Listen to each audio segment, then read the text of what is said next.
Hello, everyone, and welcome back to the Framed podcast. This is now episode 12. This week it is just myself and Craig. Ben unfortunately can't be with us, but we have got a whole load of stuff to get through. As we say every week, we are looking to be the community podcast. We want to talk to everyone about everything to do with film and TV, and we're glad that we can share this discussion with you. But Craig's now going to go through what we're going to go through today. There has been a lot of news this week. We're going to talk about a couple of different things: Star Wars, Marvel, DC. There's a few things that have come out, and then we're going to talk about Peacemaker, the first 2 episodes, and then hopping on to the Thursday Murder Club's new Netflix movie. Yeah, it's been a big week. But no, to jump straight into the news, we're going to kick off with the most exciting piece, I think, that's come out this morning, which is that Warwick Davis is going to return as Professor Flitwick in the HBO Harry Potter series. Oh, that's so good. So good, yeah. That's so good. I mean, I know we talked about Harry Potter before. I think you think when it comes to like castings and then having someone that's coming back, I mean, yeah, what better person to have than Warwick Davis, right? Is that like Flitwick's one of them roles that's like, it's not one of your major characters in Harry Potter, but it's one of those ones that, like, if it is portrayed by someone else, how do you do it any better? Exactly. And I know that isn't typically a lot of Harry Potter, but obviously they couldn't just bring back all the cast. Some of them do not fit the roles anymore. You can't have 30-year-old Daniel Radcliffe playing a 10-year-old boy, but with Warwick Davis, you can bring him back and he can do the same great work that he did before. So I'm very glad that they've gone with that. And hopefully he reprises all of his Harry Potter roles. You know, he did a few in there, so I'm happy with that. I'm glad they're bringing someone back, and if it's Warwick Davis, then yeah, happy days. Yeah, I was hoping they'd bring back at least like 1 or 2 people. So they had to. I was thinking I was hoping they would perhaps bring back Ralph Fiennes for Voldemort, although they haven't announced that casting yet. You know, that's the other person I would love to see. But I'm happy with Warwick Davis. That's a good step. Bring on the series. I'm excited for it. Bring on the series. On to another series, one that we're going to talk about in a little bit. James Gunn has been sort of teasing that we might get a few fun cameos and surprises at the end of Peacemaker Season 2. He's had conversations about Superman potentially appearing, but the one he seems to be teasing the most is Blue Beetle, saying that he won't say that we're not in luck. So it's interesting to see what that means. Yeah. I mean, I did enjoy Blue Beetle. It's not the greatest DC film ever. It's a fun time. I think Shola Madadwenya does a good job. Does he fit into Peacemaker? I don't know. But we shall see. Yeah, it's going to be interesting to see how he's brought into it and what capacity his role is. But, I mean, I'm not excited. I'm not, like, annoyed. It's just like, okay. I mean, it's good that they're going to bring this character back, but who knows in what capacity. But, yeah, the fact that we're going to get some more cameos. I know they changed. We're going to talk about Peacemaker more, but I know they changed, like, the recap that they showed for episode 1 with the whole ending of series 1 with the whole new Justice League. So, you know, I would be shocked if we didn't get more. So, yeah. No. It's just one of those like fun bits of news. It's like, oh, that could lead to something fun. It's not we can judge or anything now because it's not set in stone. It's kind of just like a fun little rumor. Yeah, exactly. The next bit of news for the week is that Mortal Kombat has been delayed to May 2026. And that's quite a jump, isn't it? Because it was meant to come out next month. So that's what, 7-month jump, 6-month jump? Yeah, October. Yeah, so like 6-7 months jump. So what's happened? Because they were meant to release it in a couple of weeks' time for early screenings. So I'm interested to see what's happened or why they're going to change it or they haven't released anything else, have they? It's just it's just a date change. Are you excited for the movie? Are you?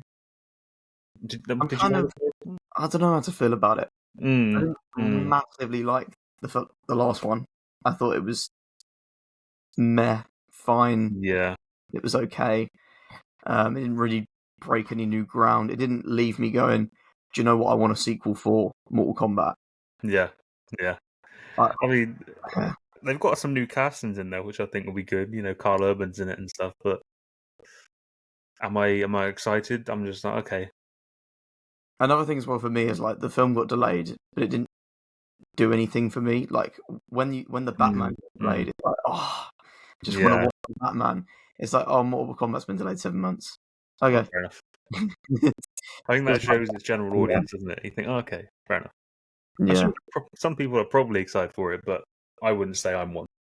No, it's not. Wouldn't be making any of my anticipated lists. Let's put it No. that way. Moving on to some very exciting news, I'd say, is that Ridley Scott is interested in directing another Alien prequel. I love the Alien films, man. Yeah, I'd be so open to that. So, I mean, I know we've got Fede Alvarez potentially doing the next one after Alien Romulus. Mm-hmm. Alien Earth is obviously out at the moment, which is so far 4 episodes, which have all been great. I wonder in where that he would, he'd fit it in. Would it be prior to Alien Earth? Would it be after Alien Earth, before the first Alien film? I don't know. However, if you've got a name of Ridley Scott attached to one of his best films ever made, I'm excited. I'd be lying if I said I wasn't ecstatic for it, to be honest. I'd be so for that. I mean, especially, I felt like maybe Alien was something that potentially had to be left for me, done everything with it, but from everything I've heard about Alien Earth and everything that I saw in Alien Romulus, there's still a lot for that franchise to give. There's And also we've got, and with things like Predator Badlands coming out, it just bronzes out that whole thing. The franchise is all getting revitalized. Yeah, Predator Killer of Killers is one of the best films of this year. Predator Badlands looks great. So yeah. I like that news a lot. I like that news a lot. Yeah, me too. I like where it's moving. Yeah, give us that ASAP. I think one of the most, should we say, surprising things of this week was the Star Wars Starfighter cast. So we of course knew that Ryan Gosling was going to be in this one, directed by Sean Levy. We knew that Matt Smith was going to be playing our villain, that Mia Goth was attached. And then recently this week, we found out that our new Green Lantern, Aaron Pierre, is joining the cast. Yeah. Our past Lois Lane, Amy Adams, is joining the cast. Daniel Ings, Flynn Gray, and the craziest casting of all time, Simon Bird, has been cast in a Star Wars movie. That is, honestly, seeing that news was mental. You've got the picture of all of them all together, like now I think there's like 9 of them or something. Ryan Gosling, Aaron Pierre, all Amy Adams, and then this little corner you've got Simon Bird and his in betweeners. It's so because everyone else is like they're really professional headshots, and every single post is Will McKenzie. Why is it Will McKenzie? It genuinely must be the only thing he's known for, like outside the UK. Yeah, I mean, UK fans will know him as obviously Will McKenzie, or in what's it called, Friday Night Dinner, which is a great series, but US fans aren't going to know who he is. I mean, I saw a couple of creators talk about the cast. Like, oh yeah, all these announcements, and most of them are now announcing all of them, and they're just going, who's Simon Bird? Well, all the comments are like, that's fucking Will McKenzie, mate. Will McKenzie. If I see one more comment that says "feisty one, you are," feisty with your briefcase rank, all of that, but I am very intrigued to see what type of role he's got in it. If he's got a massive one, or if it's just a small one. I reckon he'll be playing some sort of like, guard or something for the Emperor. I don't know, something. It's going to be a guard for the Emperor that turns out to be like the comedy relief and joins the main team or something. It's going to be an interesting film, especially with Sean Levy as the director. It's going to be an very interesting film. We don't know too much about it yet, but I think I wouldn't say I'm like excited. I'm just saying like, okay, this sounds good. I'm intrigued by it. There's only one thing that scares me with it, and that is that the initial like from set photo that's been released is Ryan Gosling with Flynn Gray, and it's like, are we really about to do another Star Wars project where lead male protagonist protects a child, which we've had over the past years as The Mandalorian? It was the plot of Obi-Wan. It was kind of more of that. Yeah, it's just like it feels like, what are we doing? Are we doing this again? Too much for that. Even if you go back to the beginning, Age It Up, A New Hope is Ben Kenobi looks after young Luke Skywalker. Yeah, it's like it's always the plot of Star Wars at the moment. I know. I hope it doesn't go too cliche with it all, but who knows? You got a good cast. I just hope that direction is good. The script is good. Yeah, it's an intriguing film. It's a very intriguing film, especially Absolutely. with Ryan Gosling as a lead in a Star Wars film. It's intriguing. Yeah, I feel like that when it came out and got accepted very quickly because I think there was a lot of rumors surrounding it. Yeah. But when you think about it, it's like he's not the guy you look at to go, "Oh, he's going to lead the next Star Wars film." Mm. He's Mm. not someone that would pop into your mind for that. Yeah. It's an odd one. It's an odd one. It's going to be an interesting film to say the least, but who knows? Because Who I knows? saw a meme the other day. It was like we got Ken in a galaxy far, far away before GTA 6, and I was like, Honestly, yeah. Literally, I mean, you got Simon, you got Will Bird, Will McKenzie. you got Simon McKenzie in Star Wars before GTA 6. So what's going on? It is Something one ain't of right. those things that, like, if you told me 10 years ago that that's what I'd be watching, I would have told you you're stupid. But here Yeah. we are. Here we are. Here we are. Even more fun news for this week: Jackie Chan's stunt team are doing all the stunt work for Spider-Man 4. Everything I'm hearing about this movie is just a big green flag. Yeah. I mean, that's the best way to put it, isn't it? It's all a green flag. Yeah. So, Which is yeah. crazy because I made a video saying how everything about this film was red flags. Because there was that like month and a half where it was like Sony want it to be multiverse, Marvel want it grounded, they're all arguing about it, they want Andrew and Toby to come back, and I was like, this film is going to be a mess. And then Yeah, in that like makes the last 3 weeks, it's been like the Punisher's back, Hulk's back, we're finally wrapping up Scorpion. You got the director of Shang-Chi, which is probably one of their more better received movies since Endgame. yeah. Now you've got Jackie Chan's stunt team, they're doing practical swinging. It's like everything is just like, this is going to be the Spider-Man film. Everything is doing it right. And I'm not the biggest fan of. I mean, I do enjoy the films with Tom Holland. I'm not the biggest fan of him as of it, but And for me, I am hoping that this changes my mind on it because, you know, Toby and Andrew are better than Tom. I just hope Tom can change that with this film. So, like you said, everything that they're saying about it is positive, and everything we're seeing about it is positive. The suit looks great. I think, if this all continues the way it is, I think we've got a top tier Spider-Man film on the cards. So yeah, absolutely. Yeah, no, right, and it's if you like you got said, I Jackie do Chan, think that Toby and Andrew are far better than Tom. Because I think with Tom, he does really great aspects of Spider-Man, but a different one in every single film. And I don't think he's ever captured the entirety of the character in one movie. yeah, And it would be really interesting to see whether this one allows him to do that. I hope it does, and I do hope it does.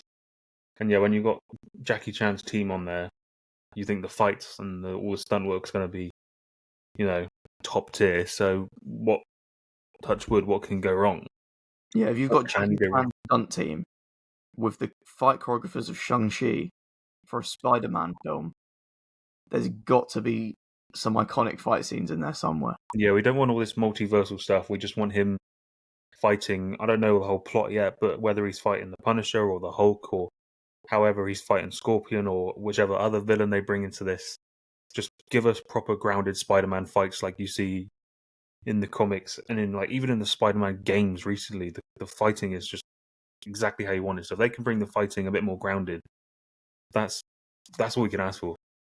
Yeah, So that's completely bring what it I on, want. bring on next year.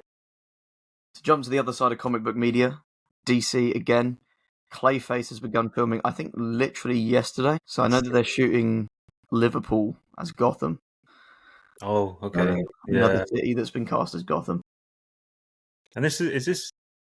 I think we discussed it before. Is this part of James Gunn's or is this part of Matt Reeves? I believe it's James Gunn's. It is James Gunn. I hope it's James Gunn because yeah, this is going to be a horror, isn't it? Or at least R-rated, if I think it's I'm like aware. a body horror. I know there's Body already horror, a photo of I can't pronounce his name. I'm just gonna say Tom, the guy that's playing Clayface, and his yeah. face is like all mangled and bandaged up. I So think this is going to be a good series. I think this is going to be good, and if they keep it sort of the way it's meant to be, the body horror, the R-ratedness of it, that's all we can ask for with that. So it's Mike Flanagan as well, isn't it? say that again, sorry. Mike Flanagan that's doing it, isn't it? Is he doing that? Is he? Oh shit! I think so. I'm going to research this right now. I didn't realize Mike Flanagan was attached to it. If he is, I mean, who else can you have ask for that? That'd be great. Yeah, he wrote the script for it. Oh, okay, yeah, Yeah, Mike Flanagan wrote the script. Yeah. yeah. No, I think that makes me even more excited. He's great with the Haunting of Hill House and even with the latest Life of Chuck. Yeah, this is going to be good. I can't wait for that. Actually, the more I It's hear about it, the more I get one of the excited. projects that they didn't announce this when they started the DCU. It wasn't in that initial announcement. Mike's just brought them the script and they've gone, yeah, we're going to make this. Yeah, So it must have been a good script for that to get greenlit and already in production. yeah. And if James Gunn's happy with it, If the you know he's beginning gonna. 3 films of the DCU is going to be Superman, Supergirl, and Clayface, you must have written some top tier script. I know if you're putting Clayface up there. I mean, Clayface is a great villain, but if you're putting him with the likes of Superman and Supergirl in your upcoming releases to start your DCU, Yeah, then there must be something good in that. So yeah, some good script. Yeah, I'm is that excited for it though. yeah, that's gonna be a good series. So exciting times ahead for Marvel and DC. So Absolutely. I think the strongest future roster that we've had for about 5 years. for a while, yeah, there's a lot to look forward to with both sides. So being a superhero fan for Marvel and DC is a good time. Absolutely. And especially like the Marvel roster for next year compared to where we were a few years back.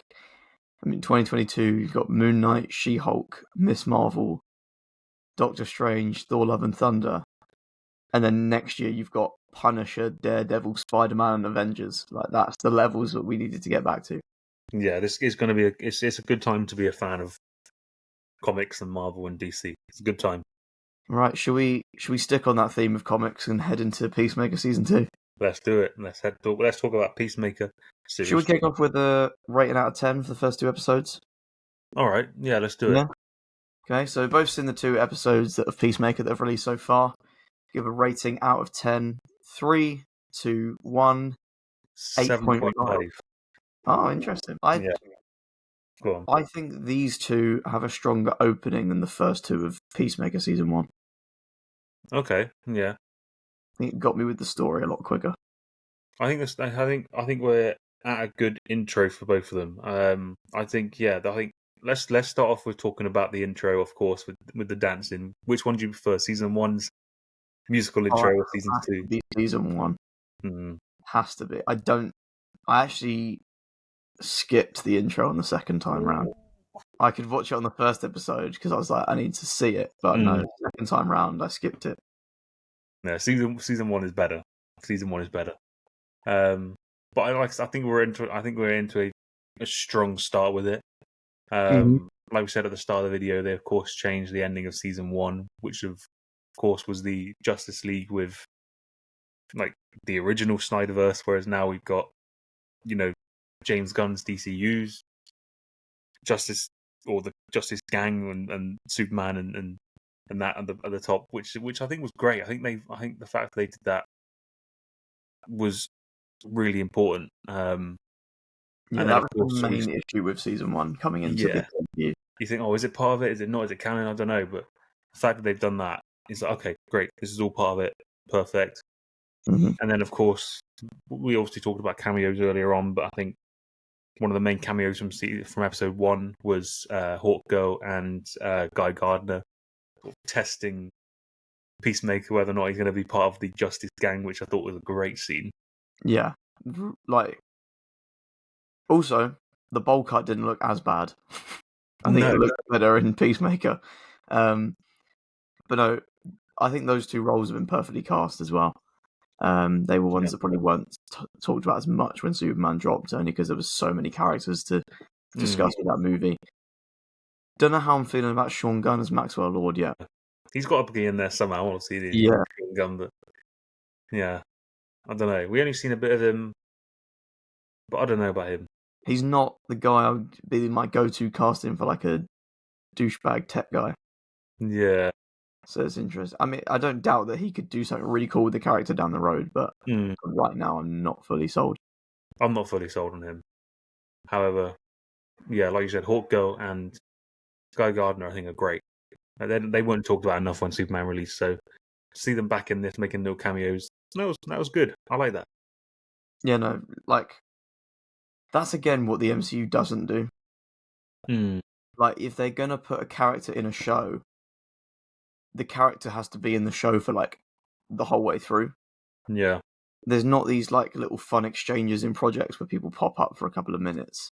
The only one recently that pops to mind would be like Bucky's 2-minute appearance in the new Captain America.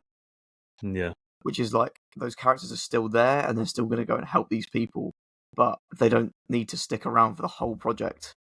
Yeah. Which is what I think DC is going to do really well.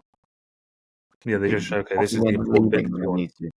Even like with Maxwell Lord, he could have had a massive role in Superman, but all he's in is a little news shot at the end for 30 seconds. But it sets him up for this series, so it works. I think it's slowly starting to like flow really well. So I think if they can perfect the way that it does just flow and it doesn't just leave all these plot holes and stories and everything, I think it's going to work well. So, with Peacemaker now and obviously with, Clayface coming up and Supergirl, I think if they can all flow that perfectly, I think this DCU is going to be very, very strong. Absolutely. I think if we were to delve into, should we say, the big thing for Peacemaker Season 2, is obviously these multi-universes that we're exploring. That seems to be our key focal plot at the moment.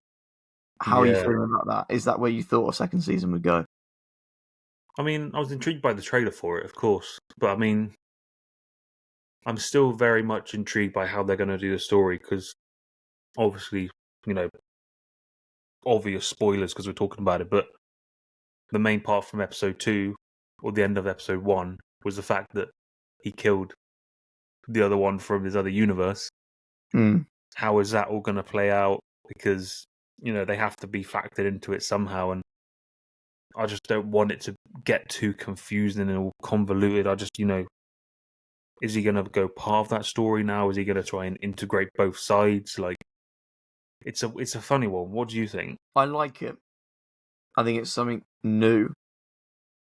I think they could explore some really good stuff with it. I like that it could perhaps give him some closure on his dad and his brother. I'm sure there's going to be plenty of, it sounds really cheesy, but like existential crisis type conversations with them towards the end of the season. I can probably assume that's coming up. One thing I do like about it is I feel like a lot of the time with superhero shows that get second seasons is we get the same villain with a repeated plot that's taken to a new level. Whereas I feel like this time we had Project Butterfly, big monster problem to deal with. Now we're going into like multi-universes and family drama stuff. It's nice to see a show that takes a new direction each season. So if that's, I don't know if we're getting a season 3, 4, I'm sure we will with how these reviews are coming in, but if each season's going to tackle something unique and different, then I really like that. But is the multiverse where I saw Peacemaker going? No. Do I think we should be delving into the multiverse 3 projects into the DCU? Probably not. Yeah, it's. I mean, we know all about the multiverse of Marvel. It's a very touchy subject, if you will, because a lot of people like the multiverse and all of the. I mean, I just hope it doesn't get too much, and perhaps they just like close it off. Like he found this doorway of that his dad used to use. Perhaps he can get some closure, and that'd be it, and that'd be great, But I just hope it doesn't get too messy and we get mixed up with all these different realities, Like you said, he can get to see his dad and his brother who's grown up now and these different things which are going to be quite important to him as a character, but I just hope it doesn't get too messy. That's all I say. I just hope it doesn't get too messy. But I think what's good about this is the fact that we are following on from like the Suicide Squad with Rick Flag Sr. and he's obviously seen the file now of Peacemaker, and that's obviously going to be a big factor. And I think parts of the story are grounded and do work very well. So I think we're into a strong start with this season. A very strong start, actually. Yeah. I completely agree. It's going to be a fun one to follow. It's always harder to talk about like a new season when you're like 2-3 episodes in because you never know where it's going, and it's all like, will they do this? Won't they do that? And it's always a tricky one to delve into. But yeah, as you said, I think they've set it up really well. And John Cena is great. John Cena is so good as Peacemaker. I don't think I ever had any doubts about him. You think obviously the whole discussion of wrestlers and actors, I do think he is one of the best. I mean, I don't think there's any many. There's like Batista and Dwayne Johnson, but he's so good in this, and I think it's just pushed him up there in my rankings. Positive start to this series. Absolutely. Yeah, no. Yeah, there's a What lot about the action sequences we've had so far? The hardcore one and the Eagly one. Oh, that Eagly scene was so good. Honestly, I love that. That was just. Oh. Well, we saw some of Eagly at the first series, didn't we? Did we see too much? I can't remember what we saw about him now, but wasn't a lot of him. I don't remember him having like his own fight scene. Yeah, because that fight scene was great. The whole eyeball rip, eyeball in the moonlight over the moon. That was done so well. Such a James Gunn shot, like that is a James Gunn shot. James Gunn shot. Yeah, that the way that they're doing Eagly with the whole CGI and all of that, the effects. I think it's coming across really, really well. It doesn't look stupid. Doesn't look silly. We know how powerful Eagly is. Like that whole scene was great. So give us more Eagly scenes because I love that. Yeah, no, I think if James Gunn's going to do something good, he's going to do a CGI animal well. He's done us. He does a CGI animal very well. Groot, Eagly, Crypto. Am I missing any? I can't remember the name of it off the top of my head right now, but obviously the shark in Suicide Squad. Yeah, that was great. What's his name? Weasel. Yeah. Even just something like completely the other scale, but like he does something like Starro really well. He just does CGI animals well. He does, and he puts the effort into it and makes sure it doesn't look crap. So, yeah, Eagly. Yeah, give us more. Absolutely. I want a Chris and Eagly fight scene together before the end of the season, because they're always like one's fighting and the other one's somewhere else. I need them both together at the fight scene, and if you can lamp Vigilante in there as well, yeah, give me that. Yeah, similar to like Superman and Crypto, that scene where they're fighting at the towards the end of Superman. If we can see scenes like that where Peacemaker and Eagly are just working as a team, that would be poetic. It'd be cinema, brilliant. That's one thing I am actually lacking in this first few episodes is Vigilante. Yeah, I feel like he's just kind of there. Like he's sort of trying to figure out what's going on, isn't he? He's just like like season 1, he only joins halfway through, right? Yeah, like maybe 3rd or 4th episode. Yeah, and it's like maybe we should have gone down that route again because he just kind of feels like he's having scenes. He's sort of popping up, isn't he? Included. Yeah, I found like the whole restaurant Outback phone call thing was just didn't really do much. It was just kind of that he's still being annoying. Yeah, I mean, he was good in season 1, but yeah, I think we're going to need more of him because he's just sort of. He feels like the only character that hasn't got a story or purpose this season. Economos is with Argos. Hardcore is having like the existential crisis of all existential crises. Yeah. Chris is dealing with all the door stuff. Yeah. And trying to find where he can be a hero. You got Adebayo's obviously dealing with the Argos stuff with Economos, but also probably that her mother is probably after her. Mum, yeah. Eagly's just existing, but Vigilante does not have a purpose yet in this story, I don't feel. Not saying that he needs one, but he needs to feel needed in one of these scenarios where he just kind of feels like he's there. Yeah. But like you said, I think it's a bit. Yeah, I think most of the characters have all their.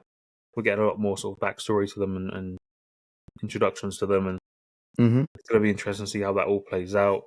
Because what is this? Is it an 8-part series or is it a 10-part series or is it? I think 8. 8. Okay. Yeah. That's going to be interesting to see. So I'd hope that maybe Peacemaker is more involved in like the films later on with like perhaps a Justice Gang or something. So yeah, But for 2 episodes, I say we're both pretty happy so far. So Yeah. See where it continues on. positive. Very good start. And still enjoying the DCU. Yeah. One really small thing, and I don't know if this only stood out to me. Did you notice in the first episode when it says previously in the DCU that the DC was in one font and the U was in another? I didn't notice that. It's one really tiny thing. It's just like, why? Is it because of the multi-universes and that's to denote that it's this universe or something? But Interesting. the DC is in like the old DC font of like the old logo. And then the U's in a much more like curved font, whereas the DC is in a much more blocked and angled font. It's a really tiny thing that I noticed, but it's just like, I wonder if there's a reason behind that. That's interesting, actually. I didn't notice that. Yeah, I wonder if that's something. I feel like with Gunn, everything's done for a reason. It has to be. He's very particular, so something might be up with that. I have to keep an eye on that. That's yeah, I didn't notice that. Interesting. We'll see where it all leads, but I think that's enough to talk about, as we've only had 2 episodes for now. Yeah, We need to discuss it fully when it's finished. Touch on them weekly and stuff whenever we do it. So yeah. Let's get into the Netflix release of the week. Netflix release of the week. I saw your review of this, and it means that we're going to have very different perspectives on this. I didn't know this movie was coming out until about a week ago. Oh, really? I saw the cast, saw it was Chris Columbus. Then you press play, and the first thing that comes up is Amblin Entertainment. And with my prior knowledge and seeing that, I was like, "Oh, I'm in for a treat here." And honestly, I think it was pretty solid. But should we give ratings out of 10 again? What did I rate? Okay, yeah, okay. Yeah. Okay. Thursday Murder Club out of 10. 3, 2, 1, 7. 6.5. Oh, very similar. Yeah. I think it's good, solid, enjoyable watch. Nothing earth-shattering, but I think better than a majority of Netflix originals. Yeah. So it's obviously, we know it's a book adaptation. I personally am a big fan of the books. I don't read a lot of books, but when I picked those up, I was hooked. So I was very excited for this film for quite a long time. I think it comes back to that old discussion of are the books always better than the films or the TV series. And in this case, I do think that. I think the books are so much better. But like you said, it is a fun film. It's a good watch. It's enjoyable.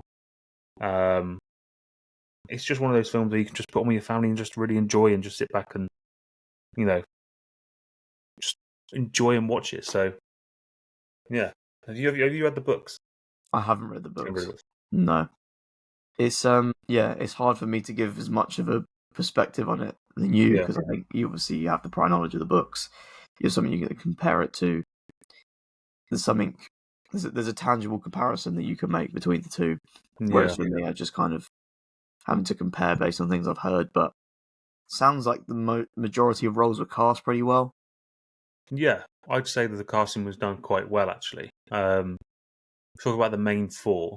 I've always thought, when I was reading the books initially, that I thought Helen Mirren would be a great Elizabeth. I thought her mannerisms and the way she acted was just Helen Mirren in a nutshell. I thought Joyce was casted pretty well. I know there were probably options, I think people were discussing about Imelda Staunton perhaps being Joyce. Or I can't remember her name, but she's an actress from Downton Abbey and stuff.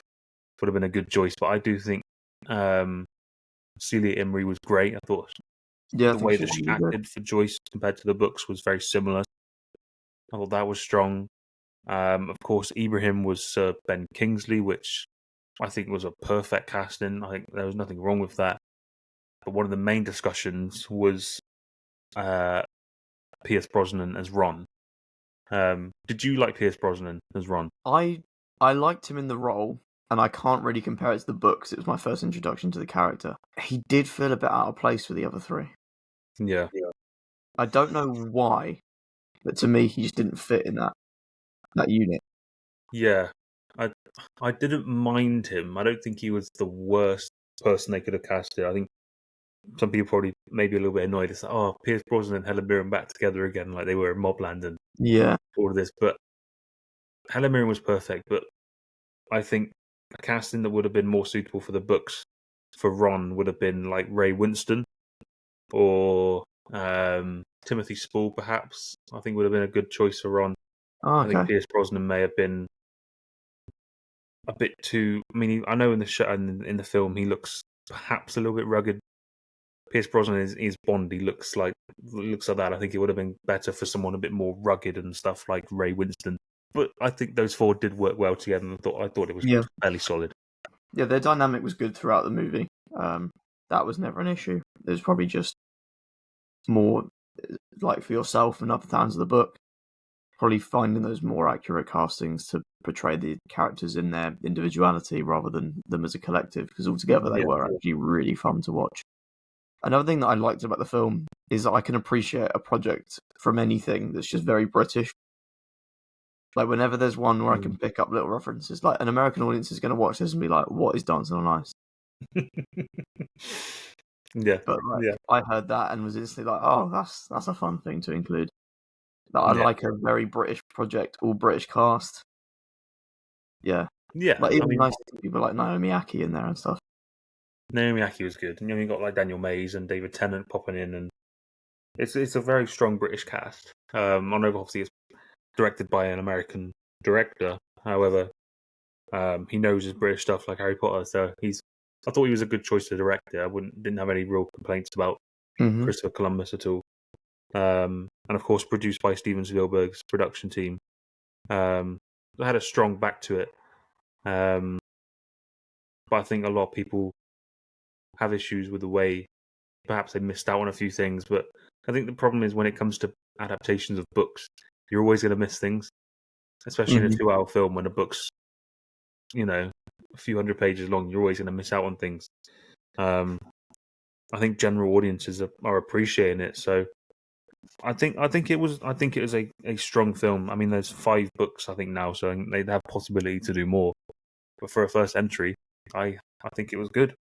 I think it was good. So is this the first murder they explore in the first book? Yes, this is based off the first book. Most of it's pretty correct. There are a couple of things they changed and didn't include and stuff, but majority of it was pretty much taken from the book, which is good. Obviously, it's written by Richard Osman, who we know as part of Pointless, and he's got a podcast now, which is great, and he's a really, really great author. So he's included a lot of great stuff in this. Like you said, the Americans probably won't understand like Dancing on Ice, and but I think the way that it's all done and put together, I think it's fairly solid. It's a good fun film to watch. And yeah, I think people should just enjoy it. I think. Yeah, no. Do you know what I mean? I think people will just look at that and go, "Oh, it's not right to the books." It's But I think someone like you said that hasn't read the books, and you had a good time with it. Yeah, no, I thought it was a very solid Netflix movie. Which is unfortunately a phrase I don't get to say that often with Netflix. It didn't get too much. Yeah, but get Netflixified. What else we've had?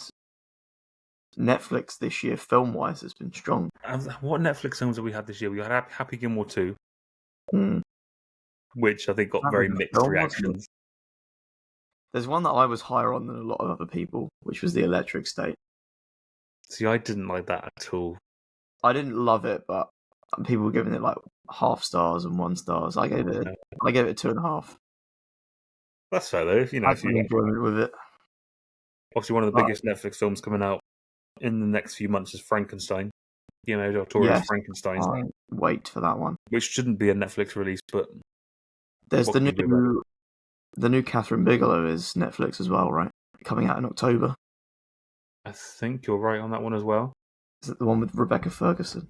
I'm going to do some Googling to make sure I'm not. It is Netflix, yeah. And that's the problem. I don't mind it being produced and House of Dynamite. That's it. I don't mind it coming out on Netflix. It's just, I think films, especially like Frankenstein from the trailer, these films should have theatrical releases. That film looks like it belongs on the big screen, so Mm-hmm. I think people aren't going to appreciate it as much if it's just on Netflix, which I think is a bit annoying. But yeah, Netflix films are a tough one. But for Thursday Murder Club, it's not bad. It's good. No, I think they did a very, very good job with it. I was left with I could watch another few of these, and I think that's how, with the premise of having books and having things that you can lead into, I think that's a good way to finish that off and a good way to set up things for the future. Yeah, 100%. With a director like Chris Columbus, who's obviously got a track record of doing, should we say, British sequels with Harry Potter. Yeah. He could definitely jump back into this world and explore more. And 100%. I like the simplicity of his directing style as well. The shots are very simple, but they work for the right reasons. And it's the subtle, slow camera pans or the zoom outs and stuff really took me back to Harry Potter. Yeah, he's got a very nostalgic directing style. Yeah. The one shot at the start of the protest where it starts on Ron's face and then pulls back as he's yelling. I was just like, there's shots like that are so lost. It would just start with a wide pan or a drone shot now. Yeah. It was really nice to see. It's a good way to direct it. So I did like that. Yeah, it's just one of those films where it's just. I think if people don't enjoy it, I mean that's fair enough. But it's not going to be one of those films that are like, oh my god, this is amazing. It's just for an adaptation of a book and for a standalone film, I think it's fairly solid, which is great as a fan of the books. Mm-hmm. I hope they do make more. There's no news on any more, but I do hope they make more because, like you said, it's one of those ones where you can just watch 2 or 3. So yeah, absolutely. Fingers crossed. Hopefully, they get a sequel greenlit. I don't know what the numbers are saying for this one so far in terms of how many people have watched it or where it's sitting on the Netflix top 10, but I think it's done quite well. I think I've seen a couple of things where it's been number 1 for a few days now. I know that changes quite often with Netflix, which is a shame, but I think it's done all right. So I think it did release in some cinemas as well last week prior to it. Only some select, which is a bit annoying. Which this one would have been really cool to watch at a cinema. This one would have been a nice one to watch in cinema. I think it would have been a good fun watch to the cinema. And I said it's one of those things where it comes back to the whole Netflix release, but because that's what I like about Apple. They always release their movies first before streaming. Like Killers of the Flower Moon was out a month before streaming. Yeah. F1 still isn't streaming. And it came out. Are we getting High to Low? Is that the next Spike Lee one? Annoyingly, America get it in a week to watch in cinema, and here we get it on streaming and cinema the same day. That's annoying. Because that's been getting really good reviews. Go to the cinema to watch it because it's Spike Lee and Denzel. I mean, yeah. When you got names like that, I feel like streaming services are just like, oh, it's just frustrating when you got a film like that or Frankenstein or even Thursday Murder Club that's got a great cast and got a great story and got a lot behind it, and it's just gone straight to streaming. It's like if the Batman 2 became like a HBO Max original. Yeah. And they put it on streaming on the same day. But you got all this talent and all this work that's gone into it just for people to just stream it. Yeah. These films need to be seen on the cinema, and I feel like there should be some sort of agreement where, if people want it on the big screen, on part of the team, say Guillermo del Toro wants it on the big screen this year, it's just, I don't know, I just feel like it's just not going to get the same reception, these films that have gone straight to streaming, which is a shame, but yeah, it's a tough one. It's a sticky one. I'm excited to see what happens with Wake Up Dead Man. Yeah, I mean, that's going to be the opening gala at London Film Festival, isn't it? So. And I know Daniel Craig is fighting for it to be in cinemas first for 3 or 4 weeks this time, because last year was it 2022 Glass Onion? Yeah. Was Glass Onion, how long was that in cinemas long? Was it just a few weeks? 4 days. Oh. Because I remember that came out on Christmas Eve, and I think it was the 20th of December that they put it in cinemas. So yeah, that's right. Yeah, that's right. It's just why? You got a film like that with a huge ensemble cast, and it's just going straight to streaming. I understand Netflix are producing it, but put it in cinemas. Yeah. And then put it on streaming for people that can't go to cinemas afterwards. Yeah. But seeing that at the London Film Festival would be great. I think it's probably virtually impossible because it's the opening gala, but you know, it'd be an incredible thing to attend.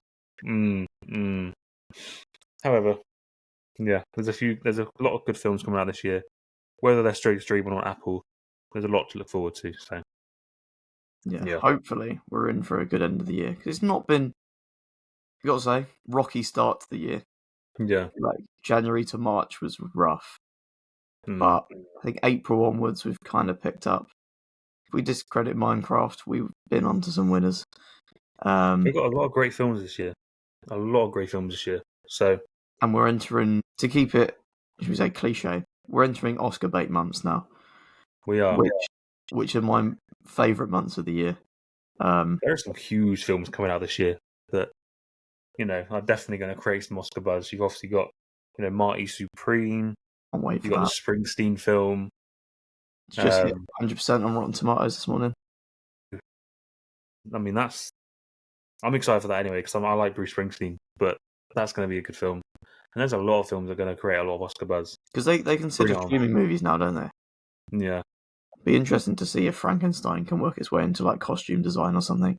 Surely has to. I mean, from the way you've seen the trailer, insane. That's one thing I forgot to mention in the news. Have you seen the Begonia trailer? I have seen the Begonia trailer, yes. How are you feeling? Again, I don't mind Yorgos. I think he's a good director. I still haven't seen Kinds of Kindness yet, but I've seen a lot of his other filmography, and I'm a fan of it. Obviously, I think Emma Stone is terrific. I think his name slips my mind again. Jesse Plemons. Jesse Plemons, again, great. It's an intriguing one because it's all about Jesse Plemons thinks she's an alien. Yeah, I think that concept is really intriguing, and it's going to be a bit odd and a bit weird because that's the way Yorgos is. So, I'm excited for that. And it's got a good buzz at Venice. So, what about you? Yeah, no, I like Yorgos' stuff, especially his recent stuff, and I like this partnership that he's had with Emma Stone. I believe she said this is her last one with him for a while. Interesting, yeah.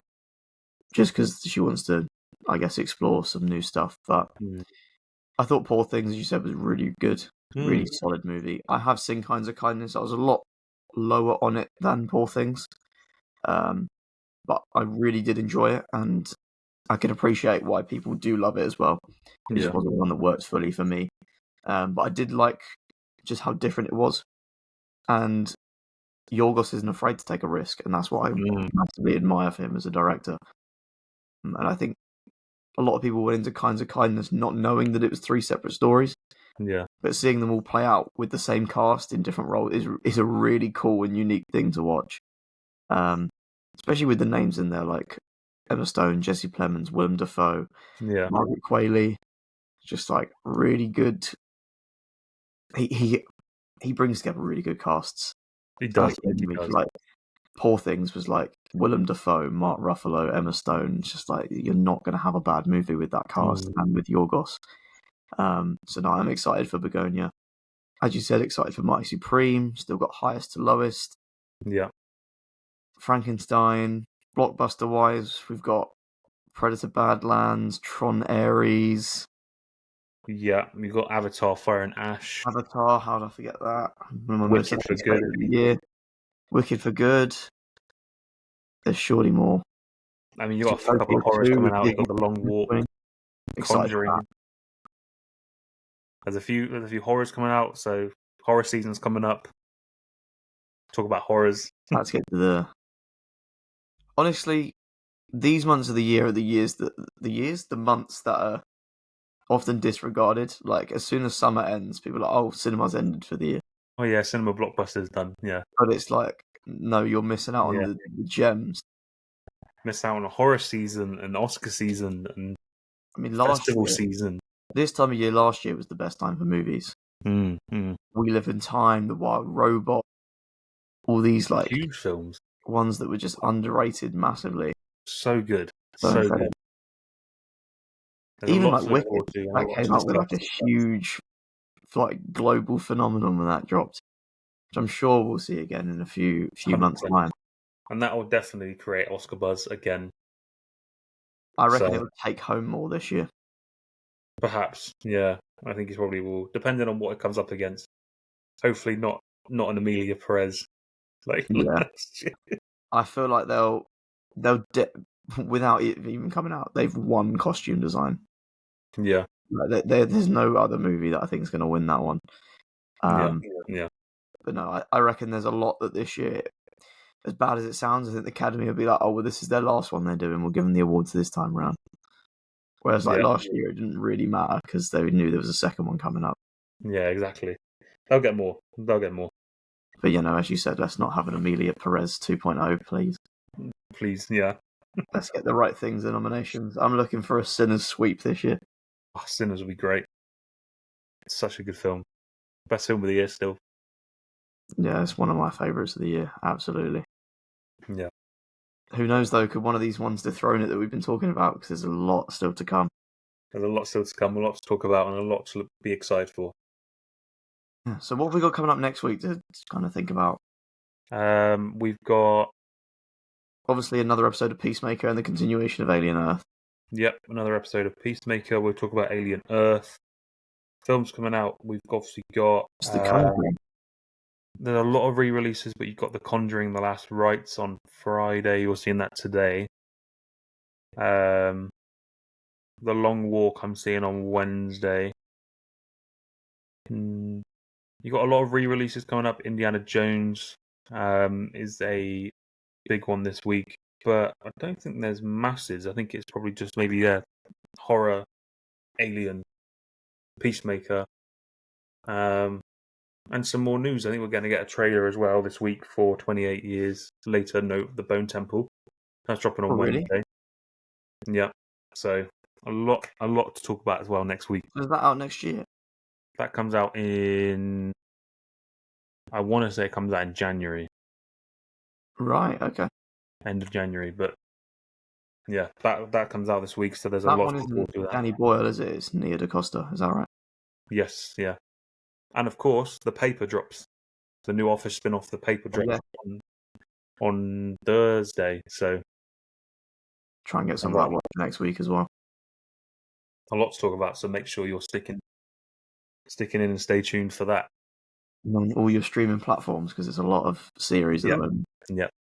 Everything's kicking off. But no, cinema-wise, we're looking a bit empty for this week with just The Conjuring, but the end of September is looking like a big month. Yeah. Festival season's upon us, horror season's upon us. Festival season is coming up with a lot to talk about, so yeah. Looking forward to that. Yeah. Right, well, I think that's everything for today. Yeah. Yeah. That's a good place to end it.